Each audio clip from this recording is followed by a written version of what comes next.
The Book of Nahum, Chapter 1.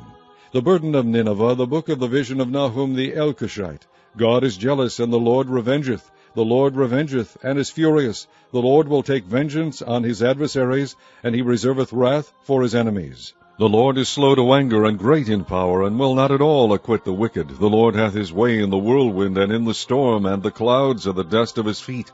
He rebuketh the sea, and maketh it dry, and drieth up all the rivers. Bashan languisheth, and Carmel, and the flower of Lebanon languisheth. The mountains quake at him, and the hills melt, and the earth is burned at his presence, yea, the world, and all that dwell therein. Who can stand before his indignation, and who can abide in the fierceness of his anger? His fury is poured out like fire, and the rocks are thrown down by him. The Lord is good, a stronghold in the day of trouble, and he knoweth them that trust in him. But with an overrunning flood he will make an utter end of the place thereof, and darkness shall pursue his enemies.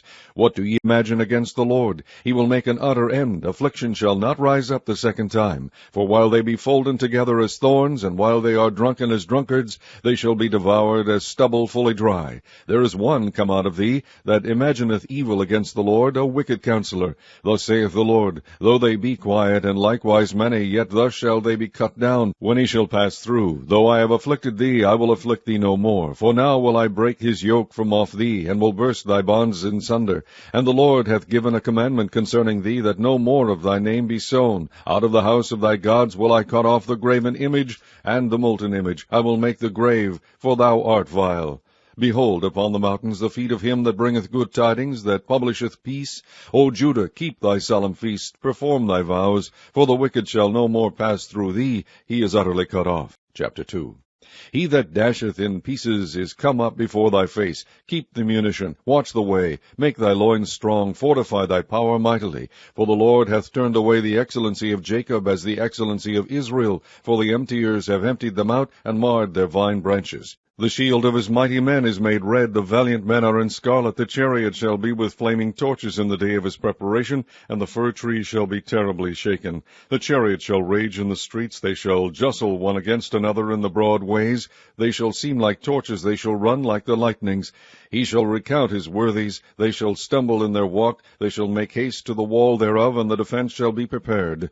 The gates of the river shall be opened, and the palace shall be dissolved, and Huzzab shall be led away captive. She shall be brought up, and her maid shall lead her, as with the voice of doves tabering upon their breasts. But Nineveh is of old like a pool of water, yet they shall flee away. Stand, stand, shall they cry, but none shall look back.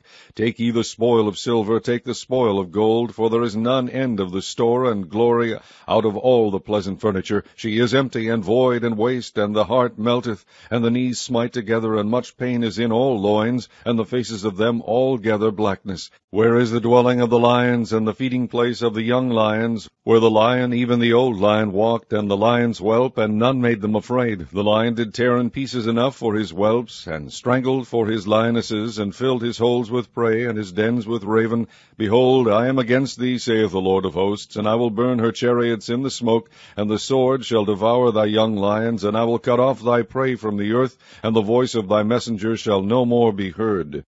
Chapter 3. Woe to the bloody city! It is all full of lies and robbery. The prey departeth not. The noise of a whip, and the noise of the rattling of the wheels, and of the prancing horses, and of the jumping chariots. The horseman lifteth up both the bright sword and the glittering spear, and there is a multitude of slain, and a great number of carcasses, and there is none end of their corpses. They stumble upon their corpses, because of the multitude of the whoredoms of the well-favored harlot, the mistress of witchcrafts, that selleth nations through her whoredoms, and families through her witchcrafts. Behold, I am against thee, saith the Lord of hosts, and I will discover thy skirts upon thy face, and I will shew the nations thy nakedness, and the kingdoms thy shame. And I will cast abominable filth upon thee, and make thee vile, and will set thee as a gazing stock. And it shall come to pass, that all they that look upon thee shall flee from thee, and say, Nineveh is laid waste. Who will bemoan her? When shall I seek comforters for thee? Art thou better than Populus? No, that was situate among the rivers, that had the waters round about it, whose rampart was the sea, and her wall was from the sea.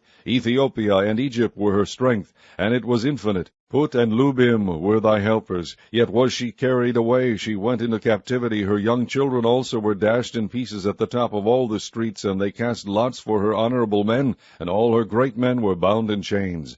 Thou also shalt be drunken, thou shalt be hid, thou also shalt seek strength because of the enemy. All thy strongholds shall be like fig trees with the first ripe figs. If they be shaken, they shall even fall into the mouth of the eater. Behold, thy people in the midst of thee are women. The gates of thy land shall be set wide open unto thine enemies. The fire shall devour thy bars. Draw thee waters for the siege. Fortify thy strongholds. Go into clay, and tread the mortar. Make strong the brick kiln.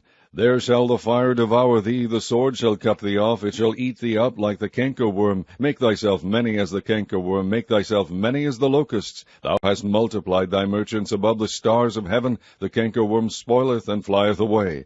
Thy crowned are as the locusts, and thy captains as the great grasshoppers, which camp in the hedges in the cold day, but when the sun ariseth they flee away, and their place is not known where they are. Thy shepherds slumber, O king of Assyria, thy nobles shall dwell in the dust. Thy people is scattered upon the mountains, and no man gathereth them. There is no healing of thy bruise, thy wound is grievous.